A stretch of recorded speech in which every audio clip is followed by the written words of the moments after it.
Welcome back to Word Power, where we celebrate the richness and complexity of English expression. I'm Laura. And I'm Callum. Today we're venturing into the fascinating world of idiomatic expressions, those colourful phrases that give English its distinctive flavour and cultural depth. That's right, Calum.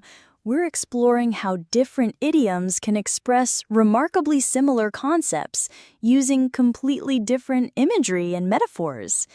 It's like discovering that multiple roads lead to the same destination, each offering its own scenic route. Our focus today is on two beloved English idioms that share a core message about hasty judgment, don't jump to conclusions, and don't judge a book by its cover. These phrases beautifully demonstrate how language creates multiple pathways to express universal human wisdom. Before we dive into these specific expressions, let's talk about why idioms matter so much in English communication. Callum, you've studied how native speakers use figurative language. What makes idioms so powerful? Idioms are absolutely fascinating, Laura. They're like linguistic time capsules that carry cultural wisdom, historical references, and collective human experience. When we use idioms, we're not just communicating information. We're connecting with shared cultural understanding and emotional resonance. Exactly. And what's particularly interesting about idioms is that they often express concepts that would be much more cumbersome to explain using literal language. Instead of saying, don't form opinions about situations before you have sufficient information, we simply say, don't jump to conclusions. That efficiency is remarkable. Idioms pack complex philosophical concepts into memorable, vivid phrases. They're like wisdom shortcuts that have been refined through generations of use. Now, let's explore our first featured idiom, don't jump to conclusions. This phrase creates such a vivid mental image, the idea of literally leaping across logical gaps without looking where you're landing. The etymology here is really interesting. Jump to conclusions first appeared in English around the 1840s, during a period when logical reasoning and scientific method were becoming increasingly valued in Western culture. The phrase captures the physical recklessness of jumping without looking. I love how the word jump suggests both speed and lack of careful consideration. You don't gradually step toward a conclusion, you leap there impulsively, potentially missing important information in between. Exactly, and conclusions in this context refers specifically to final judgments or decisions, so the full idiom warns against rushing to finality without proper deliberation. It's advice about mental process as much as logical reasoning. Let's look at some examples of how this idiom works in conversation. I know Sarah seemed upset after the meeting, but don't jump to conclusions about why until you talk to her directly. Here, the idiom cautions against assumption making based on limited observation. Here's another. The company's stock dropped today, but investors shouldn't jump to conclusions about the quarterly earnings before the official report.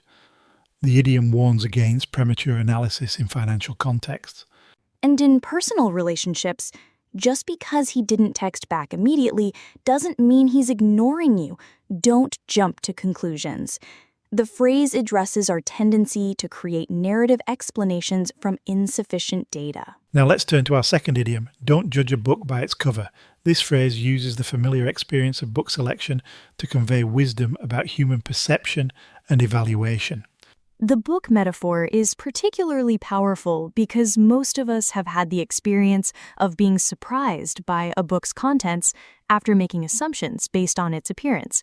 It's a universally relatable reference point. The phrase itself dates back to the mid-1800s, though the concept is much older. George Eliot used a version in The Mill on the Floss in 1860, but the wisdom it expresses appears in various forms across cultures and centuries. What's brilliant about this idiom is how it acknowledges that we naturally do judge books by their covers. It's a normal human tendency to make quick assessments based on visual information. The idiom doesn't deny this impulse. It cautions against relying on it exclusively. Right. Let's explore how this works in different contexts. I know the restaurant doesn't look like much from the outside, but don't judge a book by its cover. The food is incredible. Here, the idiom challenges aesthetic assumptions about quality.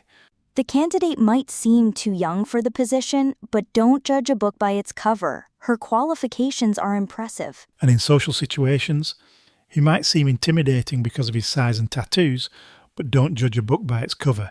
He's actually really gentle and thoughtful. The idiom addresses prejudgment based on physical appearance. Now, here's where it gets really interesting. Let's examine how these two idioms relate to each other.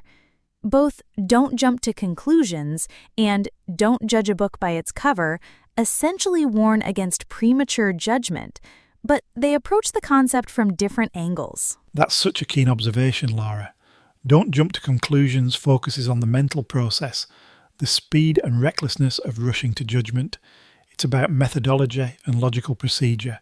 While "don't judge a book by its cover" focuses more on the information source, warning against relying too heavily on surface appearances. It's about the quality and depth of evidence we consider. But they both share this core wisdom. Initial impressions, while natural and sometimes useful, shouldn't be treated as final verdicts. They both advocate for patience, deeper investigation, and intellectual humility. Exactly. And this is what makes studying parallel idioms so fascinating. Different cultures and time periods have developed various metaphorical frameworks to express the same fundamental human insights. Let's explore some situations where both idioms might apply, but one might be more appropriate than the other. For instance, if someone assumes a new co-worker is unfriendly because they seem quiet, you might say, "Don't judge a book by its cover." But if that same person then starts spreading rumors about the coworker's attitude based on one brief interaction, you might say, "Don't jump to conclusions." The first addresses surface-level assessment. The second addresses the leap to broader generalizations. That's a perfect distinction. Don't judge a book by its cover often applies to first impressions and immediate visual or surface assessments. Don't jump to conclusions often applies to broader reasoning processes and causal assumptions. Here's another example. Meeting someone who drives an expensive car and assuming they're wealthy would be judging a book by its cover, but then assuming they must be materialistic, arrogant, or out of touch based solely on that car would be jumping to conclusions. I love how these examples show the layered nature of human judgment. We often make multiple levels of assumptions, and different idioms address different stages of that process. Now, let's talk about why understanding these idiomatic parallels matters for effective communication. When you recognize that idioms like these express similar concepts, you can choose the most resonant metaphor for your specific audience and situation. Absolutely. Some people might respond better to the logical, process-oriented metaphor of jumping to conclusions, while others might connect more with the familiar, visual metaphor of judging books by covers. And there's something beautiful about having multiple idiomatic options. It's like having different tools in a communication toolkit, each suited for particular contexts and audiences. Plus, when you understand the relationship between similar idioms, you develop a deeper appreciation for how language evolves to express human wisdom in various ways. It's like seeing the underlying architecture of cultural communication. Let's explore some other idioms that share thematic territory with our featured expressions.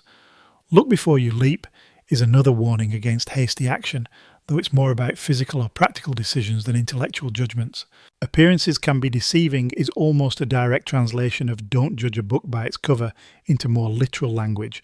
It expresses the same concept, but without the metaphorical richness. "Don't count your chickens before they hatch" warns against premature assumptions about outcomes, similar to jumping to conclusions, but specifically about future events rather than current situations. And "first impressions can be misleading" is like a formal academic version of "don't judge a book by its cover." Same wisdom, different register of language. This brings up an important point about idiom choice in different contexts. In casual conversation, the colorful, metaphorical versions often work better because they're more memorable and emotionally engaging. But in formal or professional settings, you might choose more literal expressions. The key is understanding your audience and context while still conveying the underlying wisdom effectively. Now let's talk about the cultural aspects of these idioms. Both "don't jump to conclusions" and "don't judge a book by its cover" reflect values that are particularly emphasized in Western democratic societies: skepticism, individual assessment, and resistance to prejudgment.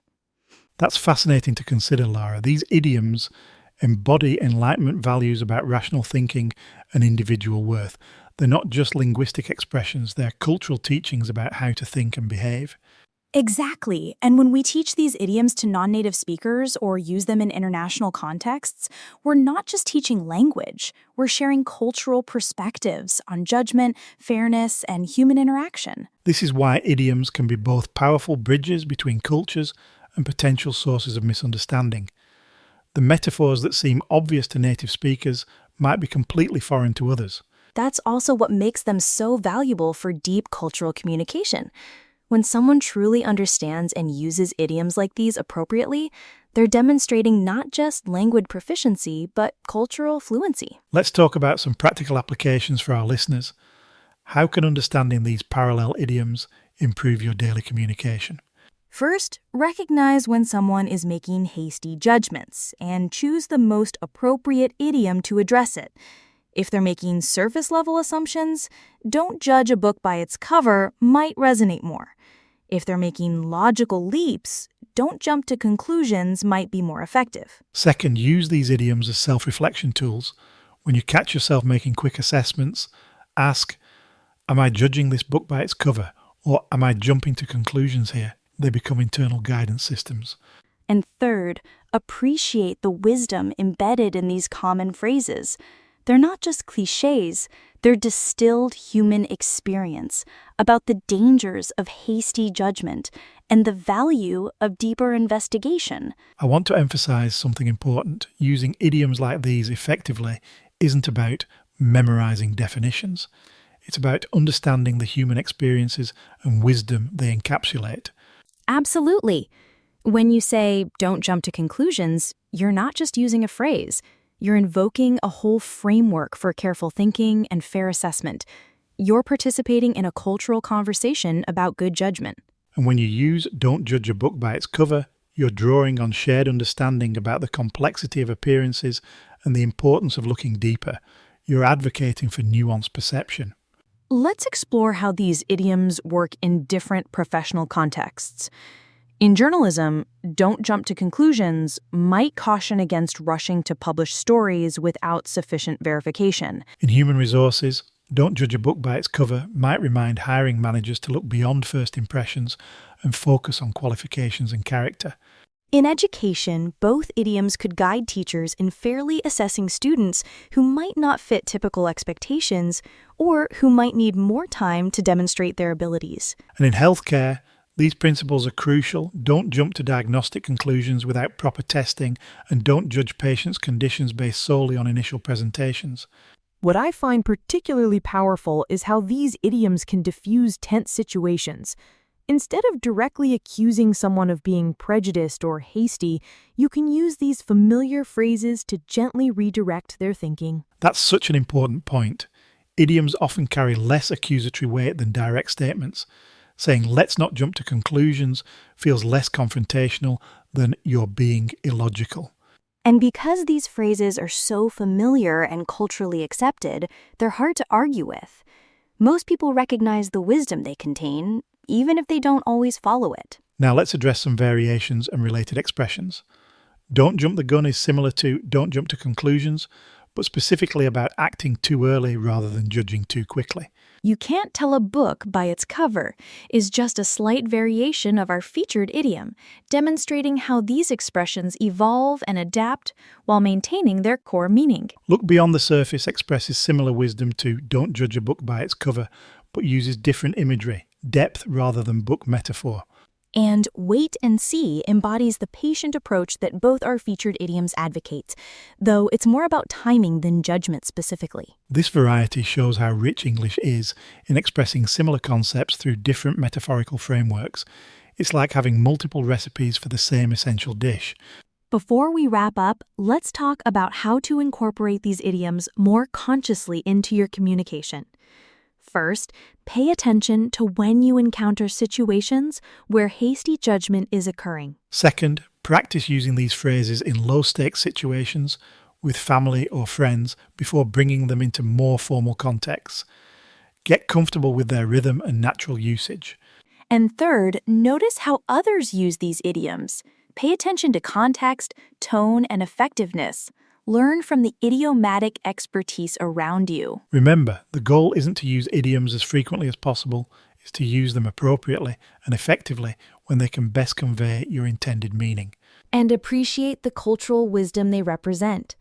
These aren't just cliches, they're crystallized human experience about fairness, careful thinking, and open-minded assessment. As we've discovered today, idioms like don't jump to conclusions and don't judge a book by its cover are much more than linguistic decorations. They're tools for promoting better thinking and fairer human interaction. They remind us that hasty judgment is a universal human tendency that requires conscious effort to overcome. Whether we're talking about logical processes or surface appearances, the message is clear. Slow down, look deeper, stay open. And the fact that English has developed multiple metaphorical frameworks to express this wisdom shows how important this concept is to effective human communication and social harmony. Whether you're cautioning someone not to jump to conclusions about a workplace situation or reminding yourself not to judge a book by its cover when meeting someone new, you're participating in a time-honored tradition of promoting thoughtful, fair assessment. So embrace these idioms, not just as language tools, but as wisdom keepers. Let them guide your own thinking and help you encourage more thoughtful judgment in others. That's all for today's episode of Word Power. Thank you for joining us on this exploration of parallel idioms and the wisdom they contain. Keep listening carefully to the idiomatic richness around you, and remember, great communication often happens in the colourful spaces between literal meaning and metaphorical wisdom. Until next time, don't jump to conclusions about language learning, and don't judge our podcasts by this single episode. There's always more to discover. Perfect application, Lara. Keep building that word power, everyone.